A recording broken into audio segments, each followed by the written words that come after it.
Bonsoir et bienvenue sur Info Afrique, la chaîne qui décrypte l'actualité politique du continent. Dans cette émission spéciale de Face aux électeurs sur RTI1, nous recevons Awa Don-Melo, vice-président du Papacy, qui sort de l'ombre avec 42 propositions ambitieuses pour transformer la Côte d'Ivoire. Sous le triptyque démocratie, souveraineté et panafricanisme, il présente sa vision d'une Côte d'Ivoire forte et indépendante dans un monde multipolaire. Le corps de notre administration, parce qu'il y a beaucoup d'institutions de loin que j'observe, mais qui pour moi ne sont pas utiles. Alors, pour préciser sa question, il a dit, est-ce que le Conseil des sages sera une institution de plus? Est-ce que ça sera juste pour faire des recommandations, pour faire des suggestions? C'est un organe indépendant ou pas? Ça sera une institution de la République. C'est comme les conseils d'État dans plusieurs pays du monde. C'est comme le conseil, en Iran, ils appellent ça les gardiens de la République. Dans d'autres pays, ça prend d'autres noms.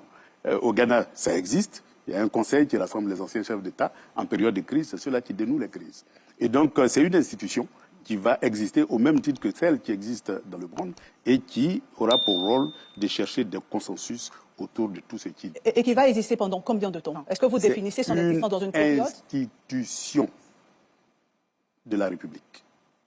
Même qu'on a créé la commission électorale indépendante, elle n'existe pas que pendant les périodes électorales. Avec quel budget, vous me demandez là le budget. Le budget sera connu dès lors qu'on va chiffrer, notre programme. Lorsqu'on va le chiffrer, on vous dira combien ça coûte. Alors, une question pour fixer votre position par rapport à votre ancien parti politique. Est-ce que vous prévoyez de confier votre victoire si vous êtes élu au PPACI? Je suis un candidat indépendant. Mon objectif stratégique, c'est de rassembler les Ivoiriens indépendamment de leur appartenance politique pour faire passer de la Côte d'Ivoire du multipartisme à la démocratie. Et seul un candidat qui n'est pas otage d'un parti politique peut mettre en synergie l'ensemble des forces politiques vous et oubliez sociales. Que vous avez confié votre candidature au PPACI. Vous avez tendu la main au FPI qui n'a pas répondu positivement. Au PDCI de Tigentam, vous savez la réponse que vous avez obtenue. Alors, moi, je pose la question de façon très nette. Est-ce que vous prévoyez, monsieur, de confier votre victoire au PPACI si vous êtes élu? Je confierai ma victoire au peuple de Côte d'Ivoire, indépendamment de leur appartenance politique. Et les citoyens comprendront, parce que lorsqu'on parle de passage du multipartisme à la démocratie, il faut savoir que dans le multipartisme, la population est l'otage des partis politiques. Mais lorsque vous faites mûrir ce processus-là vers la démocratie, il y a une société civile qui agit indépendamment des partis politiques et qui devient l'arbitre du jeu politique dans un pays donné. Ça veut dire que nous avons atteint une maturité politique telle qu'il existe véritablement une société civile. Et les partis politiques ne sont là que pour proposer et la société civile décide. Voilà un peu le type et le modèle de société que je souhaite pour la Côte d'Ivoire, comme dans tous les pays développés, où évidemment les forces politiques ne font qu'offrir des idées, proposer, et puis l'arbitre suprême, c'est le peuple qui détient la souveraineté. Vous êtes un candidat indépendant et vous dites seul un candidat indépendant peut rassembler les Ivoiriens. Pourtant, vous êtes issu d'un parti politique, le PPACI, que vous avez quitté il n'y a pas très longtemps. Vous avez essayé de vous rapprocher de certains partis politiques et cela n'a pas marché visiblement. Est-ce que vous êtes un indépendant par défaut? Parce que vous n'aviez pas le choix finalement? Je suis indépendant par responsabilité. Parce que si nous ne brisons pas les méfiances, les murs de méfiance entre les différents partis politiques, si nous ne cherchons pas un consensus autour du jeu démocratique, la Côte d'Ivoire court vers une véritable catastrophe. Et ce qui se passe actuellement constitue des étincelles dont il faut très vite arrêter. Sinon, ça peut facilement se transformer en incendie. Monsieur le candidat, en vous écoutant, on se rend compte tout de suite avec vous, avec Awa Don-Melo, c'est la rupture avec la gouvernance actuelle de notre pays. Parce que la démocratie demande une rupture. La démocratie, ce n'est pas le multipartisme. La démocratie, ce n'est pas le parti unique. La démocratie, c'est d'abord une république où les pouvoirs sont séparés, où il y a un pouvoir et des contre-pouvoirs. Parce que le pouvoir absolu corrompt absolument. Seuls les contre-pouvoirs permettent de créer une république. C'est pour cela qu'il faut faire de telle sorte que le pouvoir législatif soit indépendant du pouvoir exécutif et le pouvoir exécutif indépendant du pouvoir parlementaire. Et c'est ces contre-pouvoirs-là qui font que l'état de droit peut vivre et que personne n'est au-dessus de la loi, y compris ceux qui gouvernent, y compris le président de la République, qui n'est pas un Deus ex machina, mais qui constitue un citoyen comme tout le monde, soumis à la loi. S'il viole la Constitution, eh bien la Haute Cour de justice peut l'interpeller. Et si n'importe quelle administration outrepasse ses pouvoirs confiés par notre Constitution, eh bien il peut être interpellé par les contre-pouvoirs qui sont indépendants et qui agissent pour permettre de réguler le jeu démocratique. Alors, donc voilà ce que c'est que le passage du multipartisme à la démocratie. Voilà, on va aborder un point assez important, c'est sûr, et c'est évident que vous êtes pour le renouvellement de la vie politique, que vous portez une alternance profonde, vous acceptez. Est-ce que vous accepteriez de travailler dans votre équipe, si vous êtes élu, de travailler avec tous ceux qui vous traitent aujourd'hui de politique, d'opportunistes? Est-ce que vous allez travailler avec vos anciens camarades du PPACI, ceux qui vont faire les votes face? Vous savez, j'ai commencé la politique en 83. Et j'ai été directeur général du Bureau national d'études techniques et de développement. Vous pouvez faire votre enquête, vous verrez que j'ai travaillé avec ceux-mêmes qui m'avaient combattu. Tout simplement parce qu'ils avaient du talent. Et pour diriger une telle structure, on n'a pas besoin d'être partisan, on a besoin de savoir calculer des ponts, calculer des routes. Il faut avoir le talent et les compétences nécessaires pour le faire. Et j'ai choisi mes collaborateurs indépendamment de leur appartenance politique, uniquement sur la base de leurs compétences. Et des gens qui m'ont combattu. D'autres même ont contribué à me faire envoyer de l'Institut national polytechnique de Yamoussoukro. Mais j'ai travaillé avec eux. Awad Dombello, j'aimerais qu'on aborde un point de vos opérations stratégiques, dont la Côte d'Ivoire démocratique que vous voulez construire. Vous parlez de prendre une loi d'amnistie générale pour la libération des prisonniers civils, des prisonniers politiques, militaires liés à la crise post-électorale de 2010-2021. Vous incluez des sanctions qui frapperaient des candidats à la présidentielle. Ma question, est-ce qu'avec une loi d'amnistie générale, on ne vient pas institutionnaliser l'impunité? Non. Si vous lisez bien le programme, vous verrez que je propose, je dirais, une justice transitionnelle. Cette justice transitionnelle, justement, sera pilotée par le Conseil des sages qui va se décliner dans toutes les localités. Pour que, depuis que nous sommes en crise, c'est-à-dire depuis les années 99, avec toutes les crises que nous avons connues jusque maintenant, que les victimes soient face à leur bourreau. Et qu'on identifie les préjudices qui ont été causés aux uns aux autres, qu'on répare ces préjudices-là et que les bourreaux demandent pardon et que les victimes acceptent ou refusent pour que le processus continue jusqu'à ce qu'on aboutisse à une véritable réconciliation nationale par une justice transitionnelle. Il y a eu le CDVR qui avait été mis en place en 2012. Eh bien, ce CDVR-là a fait un grand boulot. J'ai même lu la totalité des conclusions de ce CDVR, mais il n'y a pas eu de relais institutionnel. Il y a eu des tentatives de réparation, mais qui n'ont pas concerné l'ensemble des victimes. Et aujourd'hui, le résultat est là. Eh bien, la méfiance entre les Ivoiriens continue de croître et nous devons briser ces murs de méfiance-là pour recoller la Côte d'Ivoire et bâtir la patrie de la vraie fraternité. La loi d'amnistie générale ne va-t-elle pas fragiliser l'autorité judiciaire? Pas du tout, puisqu'il y a une justice transitionnelle, qui est aussi une forme de judiciarisation des victimes et donc une forme de prise en compte des préoccupations des uns et des autres et une forme de réparation des injustices que les victimes ont subies pendant toutes ces périodes de crise-là. Et donc il n'y a pas d'impunité. Il y a tout simplement un processus de vérité, de justice et de réconciliation. Est-ce que justement sur la réconciliation, votre regard sur ce qui se passe aujourd'hui en Côte d'Ivoire, est-ce que notre pays a l'image d'un pays réconcilié? Non, pas du tout. Je vous ai parlé des murs de méfiance qui existent et de la distance qui augmente entre les partis politiques et de la crise dont les étincelles sont visibles sous nos yeux. Et donc il y a une tension tellement forte qu'aujourd'hui, eh bien, les Ivoiriens se regardent vraiment comme des personnes qui ne vivent même pas dans le même pays. C'est-à-dire ils se côtoient, mais ils ne fraternisent pas. Je vous ai dit tout de suite que même quand vous allez chez quelqu'un, vous avez même peur de boire de l'eau ou de manger chez la personne. Tout simplement parce qu'il y a une certaine méfiance qui prise même, je vais dire, l'adversité. Et ça, c'est pas bon pour un pays. Il faut créer la patrie, la vraie fraternité, comme par le passé. Dans la réconciliation nationale que vous voulez bâtir, dans cette loi d'amnistie générale, vous incluez les candidats à la présidentielle de 2025. Est-ce que nous sommes vraiment en train de travailler sur la démocratie ou bien c'est un moyen pour vous de vous rapprocher, de vous dédouaner auprès de votre ancien mentor, Laurent Gbagbo? L'état de droit ne concerne pas des individus. C'est un état de droit. Parce que la justice aujourd'hui est instrumentalisée dans le cadre du parti-État, où le pouvoir absolu gangrène l'ensemble des institutions de la République et il y a un régime présidentialiste qui écrase les contre-pouvoirs. Voilà pourquoi il y a des abus de pouvoir. Et l'exclusion des différents candidats de la République, de ma lecture, constitue des abus de pouvoir. Et donc, pour moi, il faut réparer ces abus-là en présentant une loi tout simplement pour aller progressivement vers l'état de droit. L'état de droit ne se préoccupe pas des individus. C'est le droit qui doit être dit.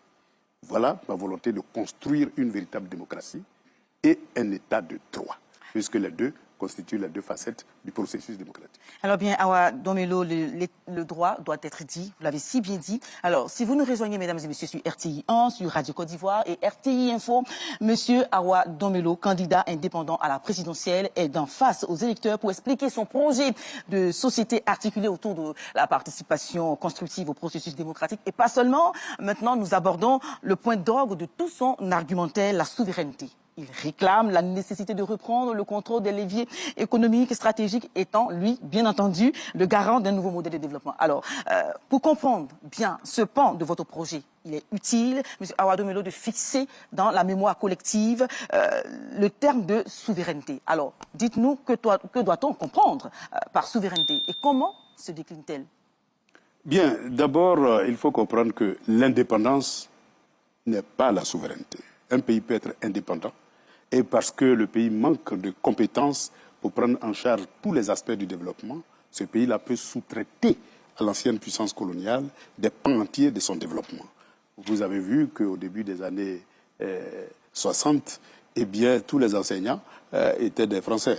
On a sous-traité notre éducation à la France.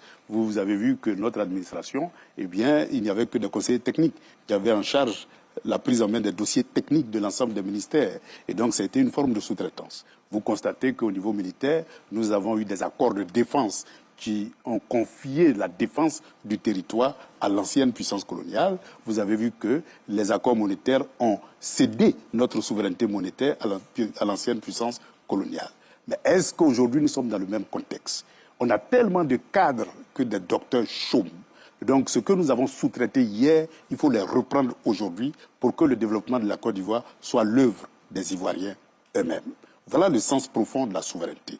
Et donc, dans le secteur de la défense, il faut reprendre tout simplement en annulant ces accords de défense. Dans le domaine monétaire, il y a tout un processus qui a été engagé pour créer une monnaie sous-régionale. Il est temps de se libérer des accords monétaires passés, qui sont des reliques de la colonisation. Et donc, cette liberté-là va permettre d'asseoir une monnaie souveraine sous-régionale. Et donc, en matière de développement économique, eh bien, lorsque vous regardez tous les contrats de concession, eh bien, ces contrats de concession-là, parce que les secteurs stratégiques faisaient partie des accords de défense, eh bien, vous voyez que c'est des contrats qui sont à la limite, respectent la règle 20-80, c'est-à-dire 80 pour l'extérieur, 20 pour le national. Et donc, c'est des rapports asymétriques qu'il faut inverser, tout simplement. Alors, pour comprendre bien, pour que nous soyons tous au même niveau d'information dans la souveraineté, nous avons le volet national avec la souveraineté financière, économique, avec des secteurs stratégiques, la souveraineté militaire, socio-culturelle. Alors, ce que nous allons faire, pour être plus précis, voilà, sur la question, nous allons parler de la souveraineté financière. Est-ce que là, la création d'un fonds souverain dont vous avez parlé devant le patronat et dans bien d'autres circonstances, ne pourrait pas se heurter à des difficultés de financement et de gestion compte tenu de l'endettement public trop élevé que vous avez dit? C'est d'abord quoi le fonds souverain? Voilà. C'est quoi? Ben, vous savez, les pays arabes, qui étaient des pays très pauvres, c'était des pays de nomades qui n'avaient que le pétrole comme seule richesse. Et dans les années 1973, ce pétrole qui était contrôlé par les Occidentaux, eh bien, ils se sont appropriés de cette ressource unique qui constituait leur seule richesse. À partir de là, ils ont constitué, à partir des ressources tirées de la commercialisation du pétrole, des fonds souverains. Le fonds d'Abu Dhabi, le fonds qatari, le fonds, etc. Et vous constatez que ces pays-là, en moins d'une décennie, sont passés de pays pauvres, de nomades, à des pays hyper développés qui prêtent au monde entier des ressources financières à partir d'une seule ressource qui est le pétrole. Nous avons le cacao. Mais vous constaterez qu'au début des indépendances, la caisse stable qui avait en charge la commercialisation interne et externe du cacao, eh bien, engrangeait les excédents commerciaux. Et donc, c'est ça qui a constitué le fonds nécessaire pour développer la Côte d'Ivoire. Et c'est une forme de fonds de souveraineté qui n'a pas dit son nom. Et donc, à l'instar des pays arabes, à l'instar de ce que nous avons fait pendant les 20 premières années de notre indépendance, eh bien, il faut faire revivre un fonds souverain en partage. Parce que depuis 2011, il faut constater, c'est réel, une croissance de 7%. Mais c'est une croissance de l'extérieur, par l'extérieur et pour l'extérieur. Il faut partager cette croissance-là. Si Ouattara a créé la croissance, moi je vais créer le partage de cette croissance-là entre l'État, l'investisseur extérieur et les opérateurs nationaux. Et la part de l'État va alimenter ce que j'appelle le fonds souverain. Et c'est ça qui va être le levier de la souveraineté financière, parce que le développement aujourd'hui se fait par crédit, par endettement. L'endettement hypothèque la souveraineté du pays, parce que c'est celui qui vous prête, qui vous dicte où vous devez investir. Sinon, il ne vous prête pas. Prête à ces conditions. Et lorsque vous avez vos propres ressources, vous financez selon votre vision du développement de la Côte d'Ivoire. Voilà pourquoi la souveraineté financière est la clé de voûte de la souveraineté économique. J'ai une question à deux volets sur le fonds souverain. En quoi est-il différent de la caisse de dépôt et de consignation? Vous savez certainement, la Côte d'Ivoire a une caisse de dépôt et de consignation depuis 2018 dont le fonctionnement s'apparente au fonctionnement du fonds souverain que vous proposez. Oui, mais si vous faites le bilan, il n'y a pas grand-chose dedans. Tout simplement parce que la richesse qui est créée ne reste pas en Côte d'Ivoire. Et donc, il y a très peu de ressources qui sont captées par la caisse de dépôt et de consignation. Le fonds souverain que je vais créer va partager les ressources issues de l'économie des matières premières. Le cacao, le café, l'EVA, le palmier à huile, le gaz, le pétrole, l'or, etc., etc. Donc vous verrez que ce que les Arabes ont fait avec un seul produit, eh bien vous imaginez un peu le volume et la capacité de notre fonds souverain. Ce que vous pouvez faire avec le cacao, avec la caisse stable, et tout ce que la Côte d'Ivoire a connu comme miracle, puisqu'on est parti jusqu'à parler de miracle ivoirien avec un seul produit. À l'époque, on n'atteignait même pas 1 million de tonnes, hein, mais avec un seul produit, avec moins d'1 million de tonnes, vous avez vu ce que nous avons pu faire. Aujourd'hui, nous sommes à 2 millions de tonnes. Nous avons l'EVA, le palmier à huile, les noix de cajou, le pétrole, le gaz, l'or. Je vous laisse imaginer un peu la quantité d'argent que le fonds souverain va engranger pour faire le deuxième miracle de la Côte. C'est le deuxième volet de ma question, justement, alimenter le fonds souverain avec les matières premières. Aujourd'hui, avons-nous les moyens? Est-ce qu'on maîtrise toute la chaîne de valeur, la chaîne de production? Avons-nous cette maîtrise technique, logistique, pour dire aux multinationales, laissez nos ressources, nous sommes aujourd'hui capables de les gérer pour alimenter notre fonds souverain? Sommes-nous prêts? La Côte d'Ivoire était prête? La vente du cacao aujourd'hui est réalisée par des multinationales. Avant, c'était la caisse stable. Ça veut dire qu'on est prêt. On est tellement prêt qu'il y a du chômage de tous ces experts-là qui ont géré la caisse de stabilisation. On est tellement prêt qu'on a l'École nationale supérieure d'agronomie, l'INPHB, qui produit des ingénieurs, des marketeurs, des communicateurs, des financiers. On a tellement de compétences pour vendre du cacao que, franchement, il n'y a aucune raison d'accorder des licences à des multinationales qui viennent collecter pour les vendre. Ça n'a pas de sens. Et donc, pour moi, j'estime que, bon, c'est vrai, ils ont fait des investissements. Donc, on ne va pas les exproprier. Ils auront leur part. Mais je vais dire que, dans le contexte actuel, les licences doivent être attribuées beaucoup plus à des sociétés publiques ou des PME et des coopératives nationales pour que la richesse reste en Côte d'Ivoire, soit entre les mains de l'État pour constituer le fonds souverain, ou dans nos banques qui, à la limite, peut être reprêté à l'État sous forme de biens de trésor et de tous les instruments financiers nécessaires pour développer un pays. Comme ça, les ressources internes financent le développement. Et nous sommes même prêts à constituer des banques internationales pour contribuer à la construction du panafricanisme. Monsieur le candidat, justement pour alimenter ce fonds souverain, vous serez obligé de faire des coupes. Alors, est-ce qu'avec Awad Dombello... Des coupes? Oui, je parle de coupes budgétaires. Vous verrez. Non, c'est une licence. J'ai fini, vous verrez. J'ai dit, vous avez la licence. J'ai fini ma question. J'annule la licence, je donne à Y. Il n'y a pas de coupe. Je veux dire, pour financer le fonds souverain, cela signifie qu'avec Awad Dombello, par exemple, le cacao coûte aujourd'hui 2800 francs CFA. Félix Houphouët-Boigny, pour donc alimenter la caisse de stabilisation, c'est là que je parle de coupe, a dû stabiliser le prix et le surplus était reversé à la caisse de stabilisation. Est-ce qu'avec vous, le cacao coûte 2800 aux producteurs? C'est ce que le président a fait. Est-ce qu'avec vous, ce ne sera plus le cas? Il faudra faire des retenues. Et donc, forcément, avec vous, les prix pourraient baisser. Je parle de partager. Partager, ça veut dire quoi? Vous avez des paysans qui peuvent... Avant, les paysans ne savaient pas lire et écrire. Hein. Dans les années 50, au début de la production du cacao, le paysan ne savait ni lire et écrire. Ils ont eu cette intelligence-là de mettre leurs enfants à l'école, où il y a des docteurs, des fils de paysans qui sont docteurs, commerçants. Il faut changer le statut du paysan pour faire passer le paysan du statut de paysan au statut d'entrepreneur agricole. Une fois que cela est fait, des paysans peuvent, dans leur stratégie d'ajouter de la valeur à leurs propres produits, eh bien, développer un volet commercial pour aller vendre là où ils veulent, à qui ils veulent, pour augmenter leur marge bénéficiaire. Et donc, c'est une opportunité. De même que l'État peut mettre en place une société mixte, paysan-État, qui prend en charge la commercialisation d'une bonne partie du cacao. Et les ressources seront partagées entre les paysans, les PME associés, et puis l'État. Et la part de l'État va dans un fonds souverain. C'est pas compliqué. C'est comme le contrat de pétrole ou l'or. Prenons l'or. Aujourd'hui, la Côte d'Ivoire produit à peu près 50 tonnes d'or. 50 tonnes d'or, ça fait combien de kilos? Ça fait 50 000 kilos. Et en grammes, ça fait combien? 50 millions de grammes. Vous connaissez le prix d'un gramme d'or? Alors, si la Côte d'Ivoire a seulement 75% de cette richesse-là, aujourd'hui, elle n'a même pas 5-10% au grand maximum. Hein. Mais si demain, la Côte d'Ivoire a 75%, ben, elle alimente facilement son fonds souverain. Alors, et donc, vous voyez que lorsqu'on prend produit par produit, il suffit tout simplement de remplacer les contrats asymétriques au profit des Ivoiriens ou des opérateurs publics pour que la Côte d'Ivoire ait les moyens de sa souveraineté. Donc les prix ne baisseront pas? Les prix ne baisseront pas. Ça n'a aucune influence puisque le marché international, c'est l'offre et la demande. Alors, au contraire, on aura les capacités, comme l'OPEP le fait, d'ajuster notre production et notre offre commerciale par rapport à l'évolution du prix. Pour stabiliser le prix à l'échelle internationale. Monsieur Awadou Melo, question pratique.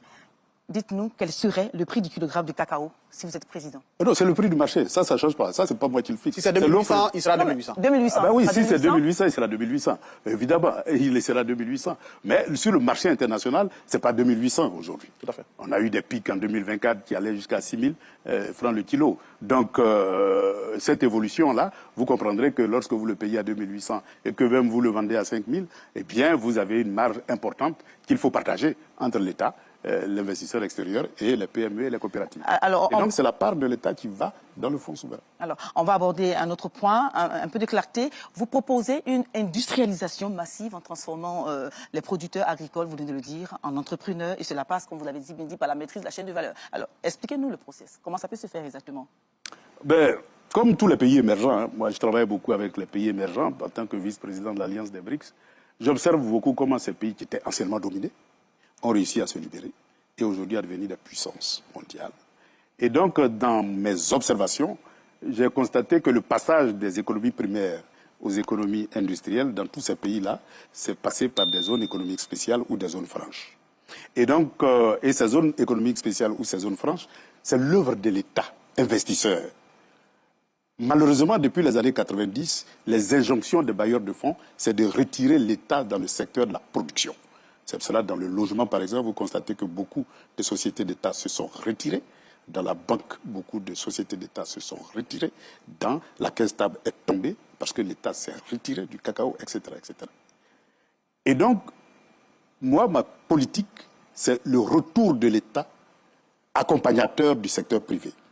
Et donc, dans cet accompagnement, les zones économiques spéciales, à partir du fonds souverain, ces zones seront construites par l'État de Côte d'Ivoire. Et donc, c'est l'État qui va mettre en place les infrastructures économiques en termes d'électricité, d'eau, de téléphone, de voies de viabilisation et de bâtiments, etc., etc., pour permettre de loger avec, je vais dire, une réglementation qu'on mettra en place, des entreprises nationales qui seront des priorités. Et donc, on aura des capitaines d'industrie qui, avec le fonds de souveraineté, pourront avoir facilement accès au crédit garanti par le fonds de souveraineté. Et c'est comme ça qu'on peut créer des capitaines qui demain peuvent devenir des champions. Alors, est-ce qu'on peut s'attendre avec vous à l'industrialisation de l'attiqué, la semoule de manioc que vous connaissez très bien, je vois, de l'attiqué, donc qui du reste aujourd'hui est le produit phare de consommation des Ivoiriens d'ici et d'ailleurs. Est-ce qu'on peut penser que demain il y aura une industrie, voilà, une usine de fabrication de l'attiqué en Côte d'Ivoire? De façon très concrète. Oui, la Côte d'Ivoire sera un pays industrialisé. Parce qu'on aura les moyens d'investir. Oui. Et donc, aucune matière première, je dis bien aucune matière première, ne peut être mise sur le marché de la consommation sans passer par une unité de conditionnement ou de transformation. Pour que les normes de qualité soient respectées. Et donc, dans cette vision de l'industrialisation de la Côte d'Ivoire, la tchéké, la tomate, l'oignon, le piment, etc., tous ces produits vivriers-là passeront par le circuit d'unité de conditionnement et de transformation. Et dans ma vision panafricaine, la Côte d'Ivoire aura non seulement des ambassades politiques, mais des ambassades économiques. C'est-à-dire les zones économiques que nous allons créer ici vont se retrouver à l'extérieur sous forme de zones commerciales. Et ces zones commerciales-là vont abriter des filiales de nos entreprises pour commercialiser dans les autres pays ce que nous allons produire en Côte d'Ivoire. Et c'est comme ça qu'on va entraîner la Côte d'Ivoire comme un élément moteur dans la création des marchés communs africains à partir des réformes qui sont faites aujourd'hui dans le cadre de l'Union africaine. Revenons un peu sur le transfert des secteurs stratégiques aux agents économiques nationaux. Et vous venez de le rappeler, opération stratégique 2. Comment comptez-vous structurer ce transfert des secteurs stratégiques sans compromettre leur performance, sans nuire à la compétitivité du pays, donc la Côte d'Ivoire, sans créer des déséquilibres économiques? D'abord, une entreprise, ça se gère par des hommes. Il faut recruter les meilleurs talents. Et les meilleurs talents aujourd'hui, il y en a plein en Côte d'Ivoire. Ça, c'est le premier critère. Deuxième élément important en matière de gouvernance d'entreprise, c'est la certification aux normes internationales de l'ensemble de ces entreprises publiques-là. Et lorsque vous avez fait ça, vous êtes au standard international de gouvernance de ces entreprises-là.